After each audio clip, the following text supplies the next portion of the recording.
Magandang araw po. Kung pamilyar po kayo sa ilang ugali ng mga tupa, matutuwa ka at maiinis. Matutuwa ka dahil madaling-madali po silang ipastol. Kung matino kang pastol, susunod sa iyo ang mga tupa mo. Kilala nila kasi ang boses mo.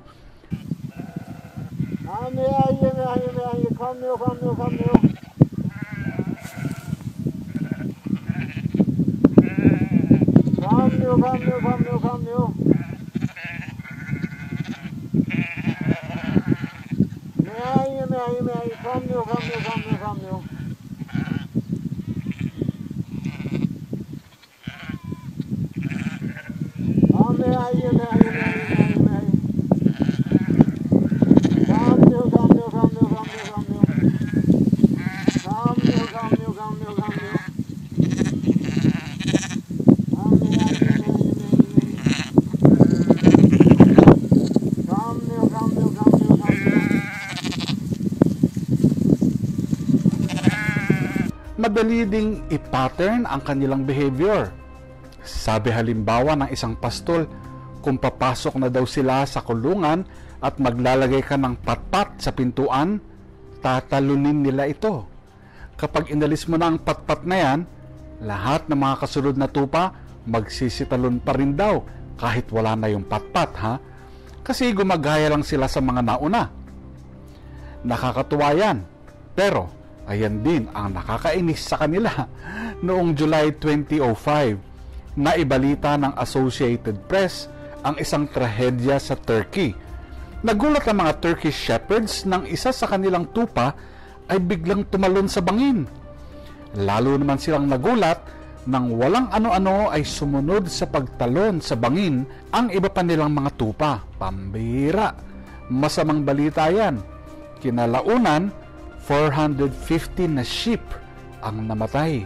Yung ilang nabuhay ay dahil na nakusyon ang kanilang pagbagsak sa bottom ng bangin ng mga namatay na tupa doon. Kalungkot naman yan.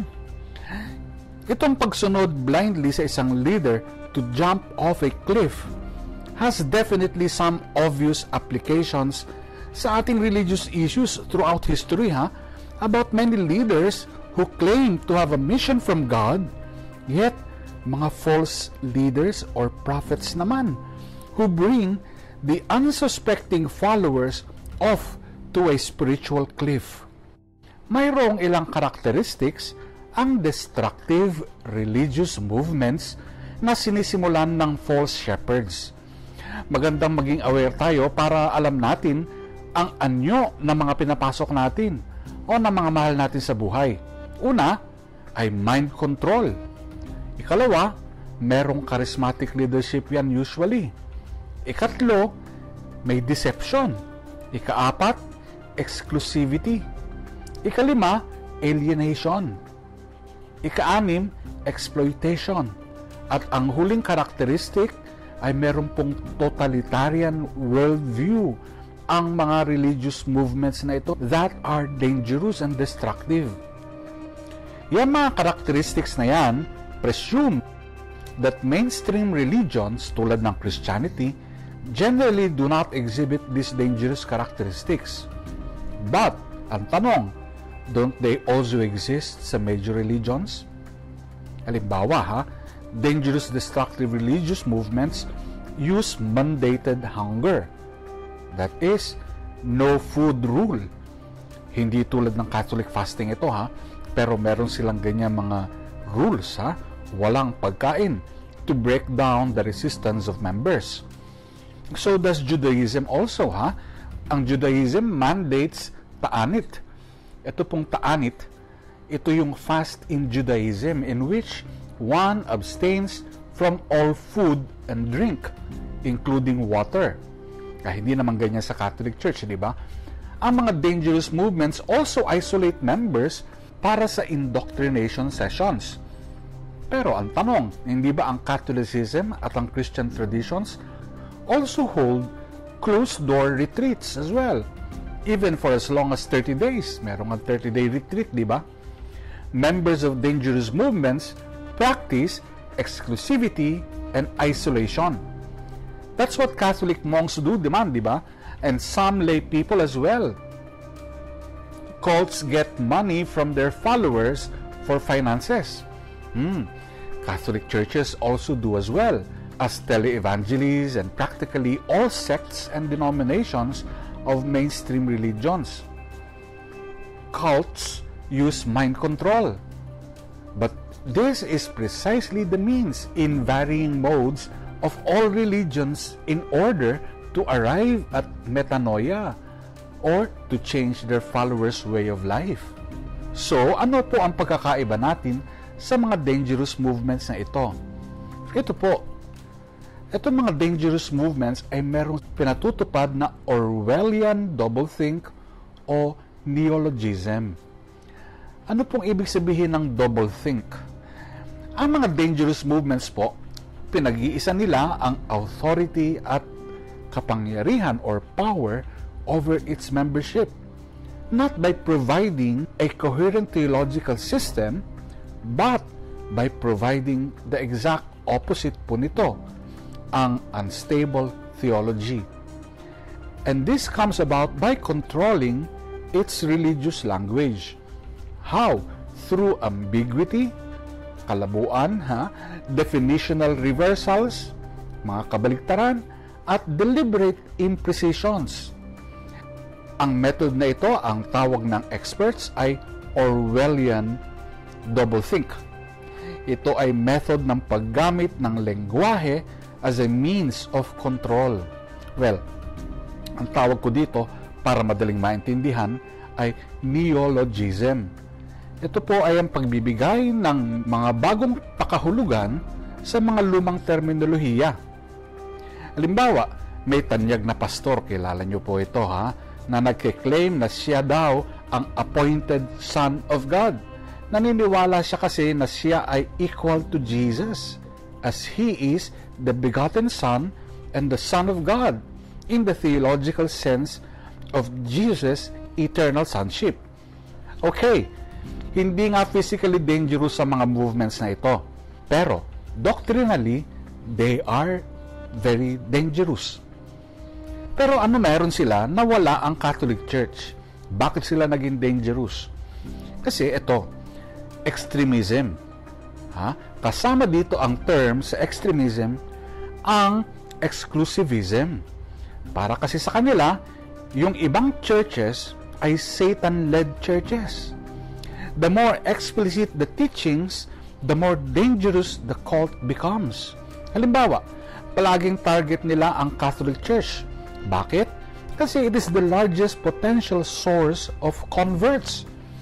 Kaya ang estilo nila is always to convince people of its own doctrines, not by proving that they are right, but by attempting to prove that the Catholic Church's teachings are wrong. At ito pa, meron silang mandated harm. Yung mga destructive religious movements are those that deliberately and systematically inflict harm on others. Halimbawa, ang fundamentalist faith healing groups tulad ng Followers of Christ, narinig nyo na ba yan? Also known as the General Assembly Church of the Firstborn. They prohibit professional medical treatment and prescribed medications. Naku po, hindi natin alam how they are treating now yung mga tinamaan ng COVID sa kanilang mga membro. Locally, scores of Philippine cults are virtually unknown until they make the headlines with, of course, a criminal beat to them. Ang dami po niyan sa probinsya, mga kulto, mga sekta, denominations, or religions that encourage hatred against outsiders and approves inflicting physical harm against non-members. They may not even fall under any of these aforementioned religious categories, but they are outright terrorist and criminal groups posing as religious agrupations. Kaya mag-ingat po tayo Sa pagtatapos, ipakikita ko lang sa inyo ang isang social experiment na maaaring maging babala sa atin.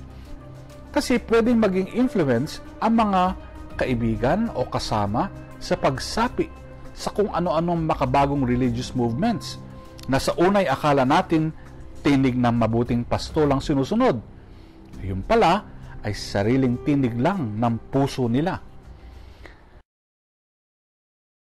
We set up a hidden camera experiment to see if this woman would stand up at the sound of this tone, simply because everyone else is. You might be thinking you'd never go along with this. Or would you?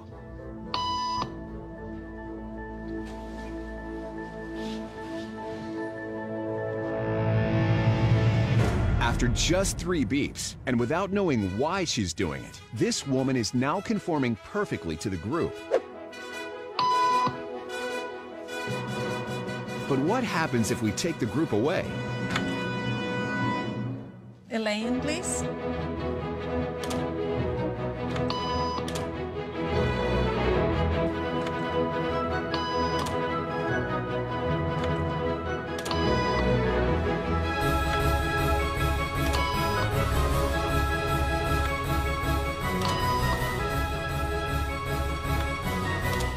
Okay, now she's alone. The crowd is gone and nobody is watching her, except our hidden cameras. What do you think she'll do?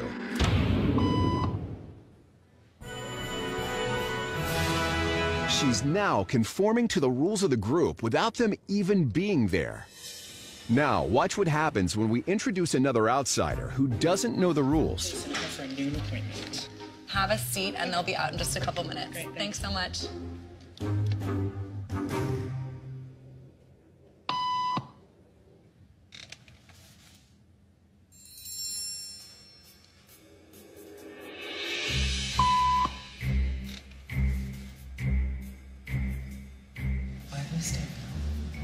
Everybody was doing it, so I thought I was supposed to.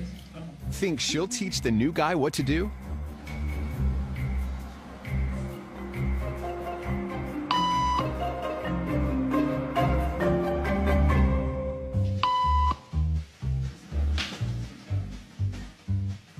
We kept the cameras rolling as more unsuspecting patients arrived.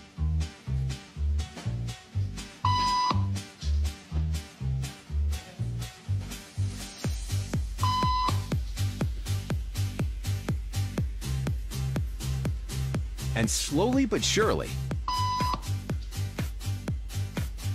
what began as a random rule for this woman has now become the social norm for everyone in this waiting room. Here to explain what's going on in their brains is Jonah Berger of the University of Pennsylvania.